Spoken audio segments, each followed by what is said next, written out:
6 GeM எடுத்தாலும் bro ஒரு கிடைக்கிறது ஒரு புல்லை தான். அந்த புல்லை மிஸ் பண்ணால் ஜெம்மத்துக்கே நீங்கள் அனுபவிப்பீங்க, எப்பயாச்சும் அனுபவிப்பீங்க. நீங்கள் இன்னும் ரூமில் கூட்டிகிட்டு போய் எத்தனை சாமம் அடித்தாலும் வேலை. சாமம் அடித்ததுக்குமே வேலை ப்ரோ. கிடைக்கிற ஒரு பொண்டாட்டி தான். அந்த பொண்டாட்டியை வச்சுக்கிட்டு வேலைங்க சரியா. பொண்டாட்டி இல்லை ஒரு புல்லை சரியா. கல்யாணம் கட்டுற போதே ஒரு புல்லை தான். கல்யாணம் கட்டின கை பொண்டாட்டி சிங்கள சொன்னால் ज्ञान लामे बेंदर पासे ज्ञान बड़ुए अड़े कोमत बड़ुए तवे ना सिंगलम தெரியும் தமிழும் தெரியும் சரியா. அதனால் கிடைக்கிறத வச்சுக்கங்க.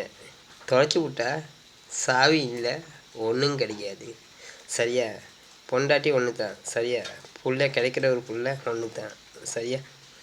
கிடைக்கிற புள்ள எல்லாத்துக்கும் கிடைக்காது. ஏன்னா அம்மா மட்டும் அது கிடைக்கிற புள்ள வச்சுங்க சரியா. அம்மா மட்டும் வச்சுக்கோங்க. ஏன்னா என் மேலே கமெண்ட் வரும், தப்பாக வரும். அதுக்காகவே இல்லை ப்ரோ சரியா. அது எனக்கு கணக்கே இல்லை. கொழும்புக்கு வந்து பாருங்கள். கொழம்புனா நான் யாரோ நீங்கள் யாரோ. ஏன்னா கொழம்புனா தான் சரியா.